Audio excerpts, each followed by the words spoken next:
안녕하세요.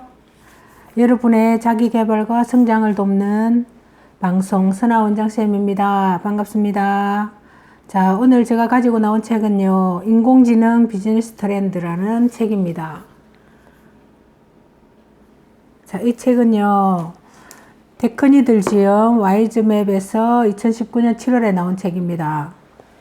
몇 달 되지 않은, 2달 정도 됐네요. 지금 9월이니까요. 그렇게 된 책이고요.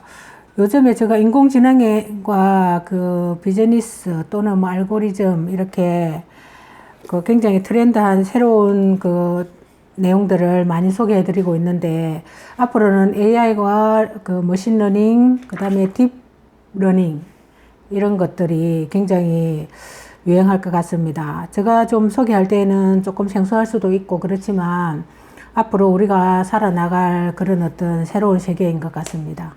제가 인공지능을 바라보는 5가지 프레임이라는 내용이 있어서 한번 읽어볼게요. 2018년 초 중국의 시진핑 국가주석이 어떤 책을 읽는지 분석한 뉴스가 화제가 된 적이 있었죠. 당시 시진핑 주석이 신년사가 텔레비전을 통해 방영되었는데 그 녹화 장소는 바로 서재였습니다. 중국 네티즌들은 영상을 보고 시진핑 주석 등 뒤의 책장을 분석해 그가 주로 어떤 책을 읽고 있는지 알아냈던 것입니다. 그 중에는 인공지능에 대한 책이 2권 있었는데, 한 권은 미국 워싱턴 대학 교수인 페드로 도밍고스가 집필한 마스터 알고리즘이었고, 다른 한 권은 호주 출신의 기업가 브레킹이 집필한 정강현실이었습니다.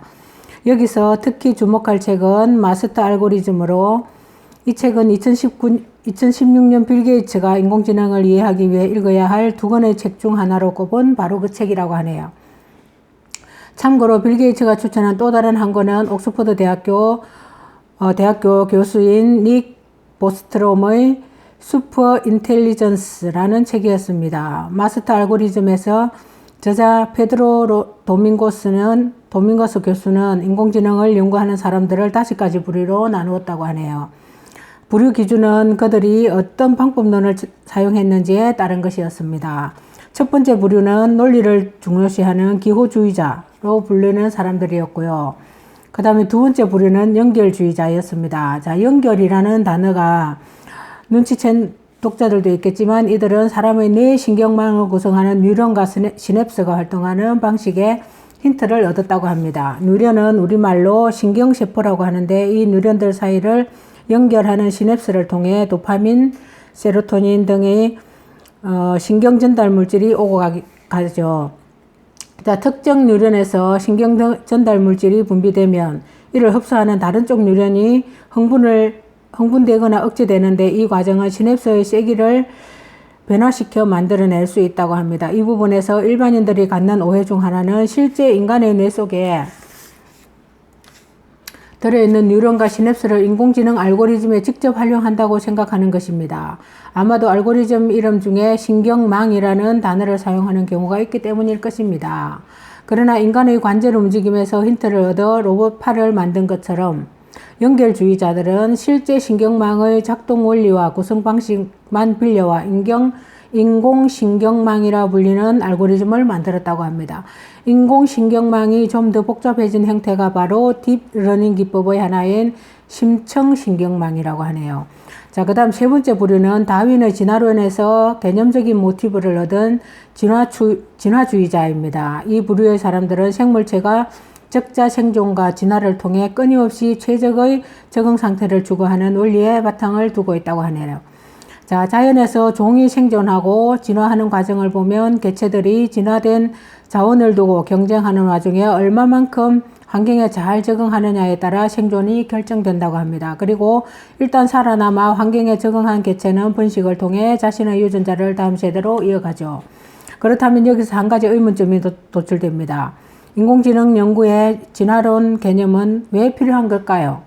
이는 그 밖의 다른 인공지능 알고리즘으로는 최적의 해결책을 찾기 어려운 경우들이 있기 때문이다. 예를 들어 데이터가 방대하고 복잡하게 이루어진 경우, 수학적으로 알고리즘을 도출하기 어려운 경우, 알고리즘을 구성하는 변수들을 동시에 최적화해야 하는 경우, 지속적으로 변화하는 환경에 적합한 해결책을 생각해야 하는 경우가 대표적이라고 합니다. 진화주의자들의 연구는 학술적으로 진화연산이라 불리며 기호주의자들의 자신들이 만든 모델의 정확도에 관심이 있다면 진화주의자들은 최종 도출된 모델의 적합도에 관심이 있다고 합니다. 자, 네 번째 부류는 베이지안이라 불리는 사람들이다. 베이지안이라는 사람은 이름은 18세기 영국의 통계학자인 토머스 베이즈의 이름으로 유래한 것으로 그가 처음 제안한 베이즈 정리는 오늘날 다양한 분야의 인공지능 시스템을 구축하는 이론적 토대가 되고 있다고 하네요. 자, 베이지안들에게 가장 중요한 숙제는 불확실성을 줄이고 최대한 가능성이 높은 통계적 결론을 기납적으로 도출하는 일이라고 하네요. 실제 우리가 사는 세상에서는 어떤 일의 결과를 정확하게 예상하기 힘든 경우가 많은데 4년마다 전 세계가 주목하는 월드컵 우승국가 예측 이벤트를 예로 들어보자. 사람들은 월드컵에서 독일이 우승할지 브라질이 우승할지 아니면 어떤 나라가 우승컵을 차지할지 너무 궁금한 나머지 급기야 문어까지 동원해 이 예측 이벤트를 즐기곤 하죠. 저도 뉴스에서 본 것 같은데 문어가 뭐 독일을 이기겠다고 어떤 점을 쳤다든지 그런 이야기가 나오죠. 도박사들이 월드컵 우승 국가에 버팅하는 방법은 지극히 논리적이고 통계적인데 각 팀이나 개별 선수 혹은 감독의 과거 전적을 종합 계산해 우승 확률이 가장 높은 팀에 베팅을 하는 것입니다. 무조건 독일이 우승한다, 무조건 브라질이 우승한다 식의 주먹구구식 예측을 하는 게 아니라 해당 팀의 우승 확률이 몇 %인지 계산해냈기 때문에 베팅을 하는 것입니다. 이것이 전형적인 베이지식 접근으로 과거 성적이라는 개별 사실들에 근거해 우승 국가를 예측하는 귀납적 추론이라 할 수 있습니다. 베이지안들이 인공지능 시스템 구축에 기여하는 분야는 아주 다양합니다.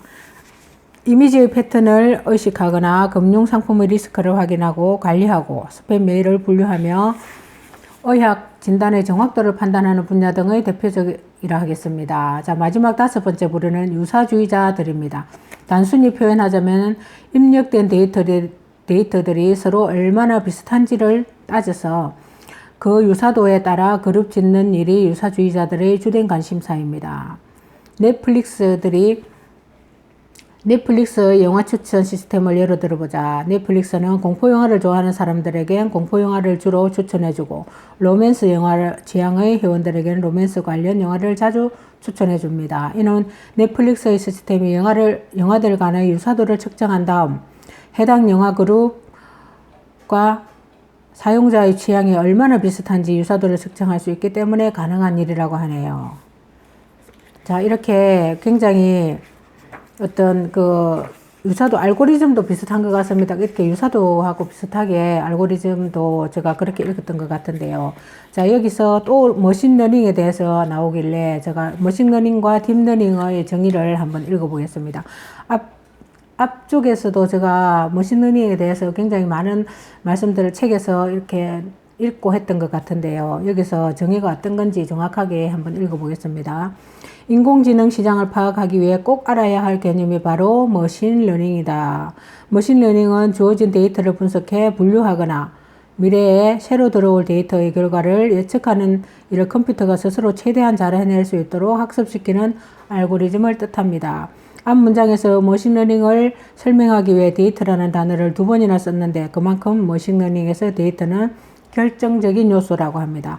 머신러닝 이전의 컴퓨터 시스템들이 주로 인간 전문가의 능력을 컴퓨터로 옮기는 수준에 그쳤다면 머신러닝은 사람이 아닌 데이터에 기반해 스스로 결과물을 내놓습니다. 따라서 우리가 평소 쓰는 계산기는 인공지능 시스템이라고 부를 수 없습니다.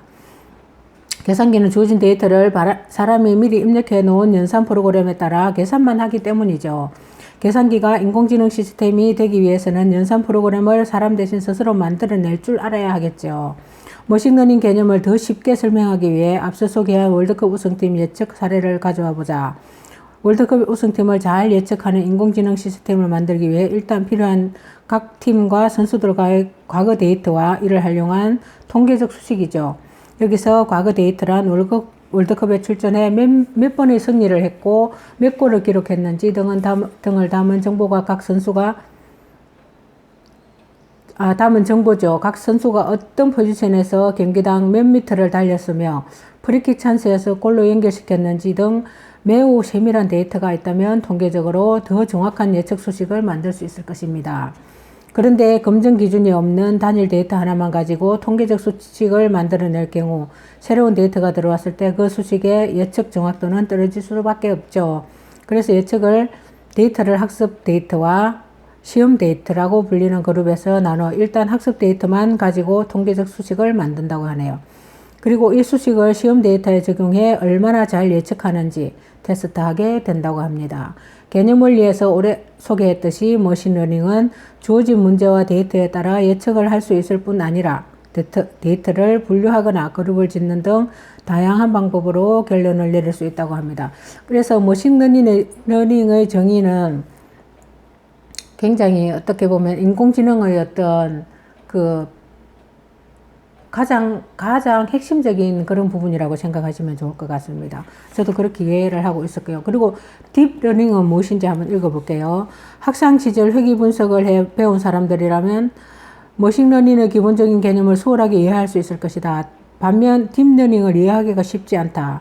관련 전문가들이 사용하는 용어나 그래퍼가 생소하고 수식이 난해하기 때문이다. 딥러닝은 인간의 뇌 신경망 구조에 착안하여 만든 머신러닝 기법 중 하나입니다. 단어 그대로 기존 머신러닝 기법의 한계를 보완해 보다 심도 있는 분석을 시스템 스스로 할 수 있도록 만든 기술이라고 굉장히 중요한 것 같습니다. 자, 기존 머신러닝 기법들의 한계를 보완해서 보다 심도 있는 분석을 시스템 스스로 할 수 있도록 만든 기술이라고 합니다. 그러니까 더 깊이가 있겠죠.